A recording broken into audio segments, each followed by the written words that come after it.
एक बार की बात है, रावण अपने पत्नी मंदोदरी से बोला, चलो कहीं घूम कर आते हैं। दोनों जाने लगे। घूमते घूमते समुद्र के किनारे पहुंच गए।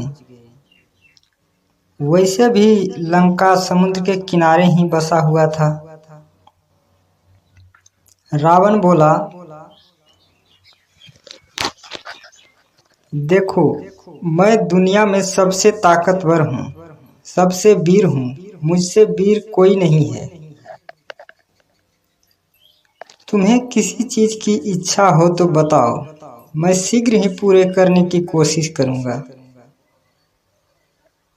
मंदोदरी बोली, नहीं, सब कुछ तो है अपने पास, मुझे कुछ नहीं चाहिए। तो रावण बोला, नहीं, फिर भी देख लो, अगर कुछ चाहिए तो बताओ हमें।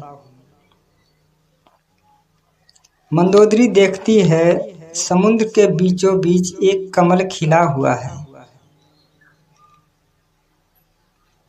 मंदोदरी रावण से बोली कि मुझे वो पुष्प लाके दे दीजिए। वो जो समुद्र के बीच में खिला हुआ है कमल पुष्प, उसे लाना है।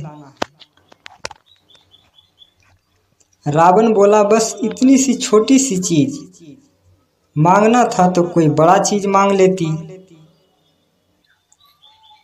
रावण बोला, ठीक है, अभी उसे मैं लाकर देता हूं तुम्हें। रावण गया। वैसे भी वो ताकतवर था, वीर था, ज्ञानी था।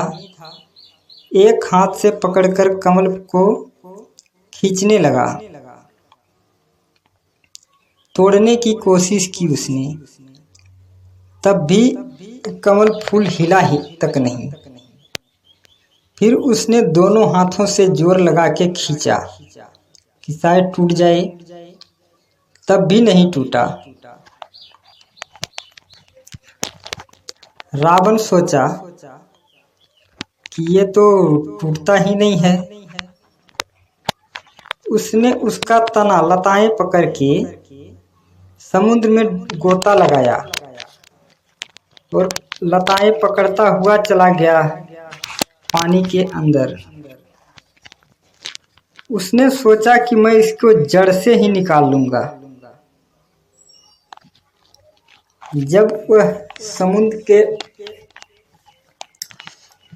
अंदर पहुंचा तो वहां देखता है कि शेष नाग पर विष्णु भगवान लेटे हुए हैं और वो कमल पुष्प जो है उनके नाभि से निकला हुआ है। रावण हाथ जोड़कर विष्णु भगवान के सामने खड़ा हो गया और बोला, भगवान, आपके दर्शन पाकर मैं धन्य हो गया। भगवान विष्णु बोले, रावण, मैं तुमसे बहुत प्रसन्न हूँ। बोलो, तुम्हें क्या चाहिए, क्या वरदान मांगते हो, मांगो। रावण बोला, प्रभु, मुझे आपके हाथों से ही मुक्ति चाहिए, मुझे यही वरदान दीजिए, क्योंकि सब कुछ है मेरे पास। मुझे आपके हाथ से मुक्ति मिल जाए, मेरे लिए यही बहुत बड़ी है। भगवान नारायण बोले, त्रेता युग में मैं राम अवतारित लूंगा, उसी युग में मैं तेरा अपने ही हाथों से मुक्ति प्रदान करूंगा। रावण ने भगवान विष्णु को प्रणाम किया और वहां से चला गया। इसीलिए रावण ने शूर्पणखा का नाक काटने पर शूर्पणखा से कोई प्रश्न नहीं किया कि तुम वहां क्यों गई थी, तुम वहां क्या कर रही थी। उसने कुछ भी नहीं सोचा और सीता माता का हरण कर लिया। उसने सोचा कि भगवान प्रभु राम सीता माता को लेने अवश्य आएंगे, तभी मेरी उनके हाथों मुक्ति होगी।